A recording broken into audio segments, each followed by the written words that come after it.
When I was a kid, I loved Star Wars Rogue Squadron. The space battles were always my favorite scenes of these movies when I was that age, so I relished in the fantasy that this game provided me in getting to fly many iconic fighters like the X-Wing, TIE Interceptor, Millennium Falcon, and a 1969 Buick Electra? Nowadays, this game is still pretty fun to play, but it certainly is showing its age. For the longest time, I hoped that we would get a fresh, new take on the Star Wars flight combat simulator, since Rogue Squadron would always have a nostalgic place in my heart, but an innovative twist on the same concept still intrigued me. And then we finally got one, Star Wars Squadrons, releasing at the very tail end of the PS4 and Xbox One generation. This game seemed poised to live up to its namesake by giving players fun, exciting combat with a mission-heavy single-player campaign, although this seemed to be taking things the next step further by pushing for immersion and realism in the gameplay. And honestly, that's all that I was really looking for from this game. The thrill of Star Wars space battles that harkened back to the arcade fun of the Rogue Squadron games, while also providing a new, immersive experience. Fortunately for us, EA delivered on that immersive experience. All of the combat takes place from a first-person perspective, so the game does everything in its power to give the player the sensation of flying a New Republic or Imperial fighter. No matter if you play this game with a VR headset, which I didn't, there is no denying that this is the closest a video game has ever come to envisioning what it would be like to pilot one's own spacecraft built for combat. With that though, you have to pay attention to more than simply lining up a targeting reticle and firing lasers at your enemy. Part of the immersion is that you have to juggle maneuvering around obstacles, dogfighting, evading missiles, keeping track of your objectives, and micromanaging your ship systems, sometimes all at once. Through these mechanics, the game actively emphasizes how stressful it would actually be to participate in a space battle, yet those same mechanics make the experience more dynamic and as authentic as a sci-fi naval combat simulator could honestly be. At its core, the developers did a fine job at capturing the essence of how you would expect a video game version of Star Wars space battles to play out. I was surprised by how much I enjoyed playing in first person, having been used to third person with other games. The need to pay attention to things such as ammunitions, speed, energy consumption, and hull capacity kept me on my toes. The active engagement that the game encourages in the combat at least made it fun for a while. That is until the bigger issues with the game took away from my enjoyment. So yeah, let's get into this. The core gameplay of Star Wars Squadrons may be solid, but the level design leaves a lot to be desired, especially in the single player campaign. I already figured that this game wouldn't be the package deal since it sells at retail for $40 instead of $60, but at least I had hoped that the story would be somewhat interesting, especially since EA gave us a very memorable single-player Star Wars adventure last year. Alas, this had to be one of the most boring Star Wars stories I have ever witnessed. Not even the phenomenal failure that was Attack of the Clones could replicate the same sense of boredom that came over me throughout my time spent during the single-player story. The plot takes place shortly after the events of Return of the Jedi, as the New Republic is fighting to finish off the remnants of the Empire. Covert sabotage and espionage missions are being conducted by both sides as a result of the New Republic salvaging parts of a wrecked Star Destroyers for a new superweapon. Because of this, the campaign operates on a dual narrative by going back and forth between the New Republic and Imperial perspectives. I had talked about dual narratives in my video about The Last of Us Part 2 a few months ago, and compared to that game, which makes you stick with the same character for about 10 hours before switching over to the other one, Star Wars Squadrons admittedly had the correct idea of changing perspectives more frequently. The key problem though is that the plot is generic, utterly predictable, and not a single character is memorable. It doesn't help that the game is so committed to its immersive, VR-friendly design principles that the player character serves as merely a window into the story. There is no inkling of genuine personality for neither the New Republic or Imperial pilot you play as, aside from the skins you can set for your avatar. So with all of this being said, all the player can do is act as a silent witness to the events taking place, which are as tedious as they come. Without spoiling anything, the plot moves from beginning to end without the characters going through any significant change, nor does the plot feel like it actually had any effect on the overarching story of Star Wars at large. Granted, the Rogue Squadron games weren't exactly complex narratives either, but at least those games gave you the satisfaction of playing as Luke. Spin-offs of this franchise can sometimes benefit from a legacy character or two, and while Wedge and Hera Syndulla do show up from time to time, it hardly matters since they contribute very little value to the overall experience. What we're left with are characters who have little to no purpose for anything really. At least the missions themselves were a little bit more interesting. I never cared about anything that was happening despite how much the game was trying to make me care, but I enjoyed actually playing the game rather than the worthless characters yakking at me. Some of these missions had compelling, unique scenarios to them, and they weren't always just about dogfighting or taking down enemy frigates. But I would take issue with how annoyingly difficult the game got from time to time, especially in those missions when you have to destroy a capital ship. Ultimately, with the single-player component, Star Wars Squadrons does have a full set of 17 missions to complete, but they lack replay value due to the lame story and poor incentives for a better performance. Thankfully, the online multiplayer doesn't quite have this same issue though. For the purpose of this review, I only played the dogfighting mode, but it was enjoyable enough, for the game mechanics is solid enough to where I could actually feel satisfied by learning from my mistakes and successfully shooting down enemy fighters controlled by other people. I also had fun with my time in dogfight, since it seemed to avoid that problem most team-based multiplayer games have, where they can't motivate people to,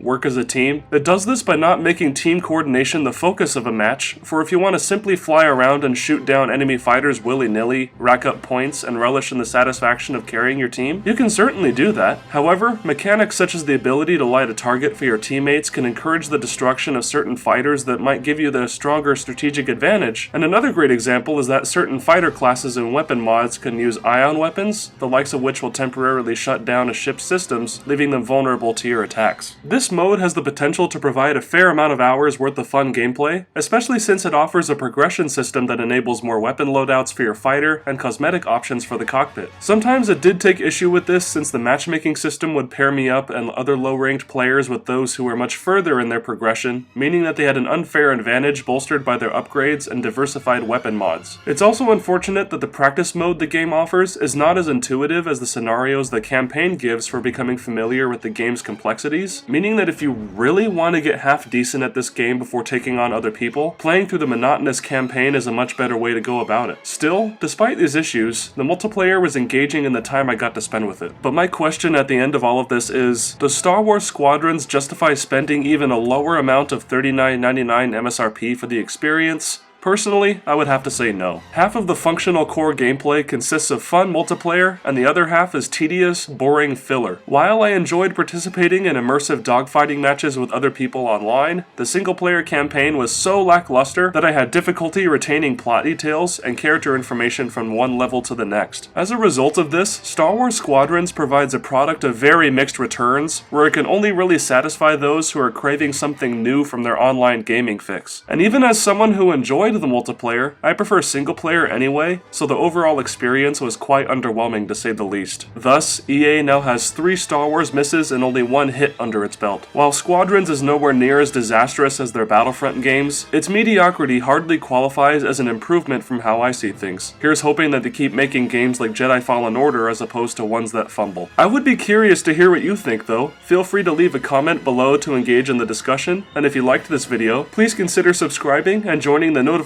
squadron so that you don't miss out on future videos. Thank you so much for watching, and I hope you all have a good one.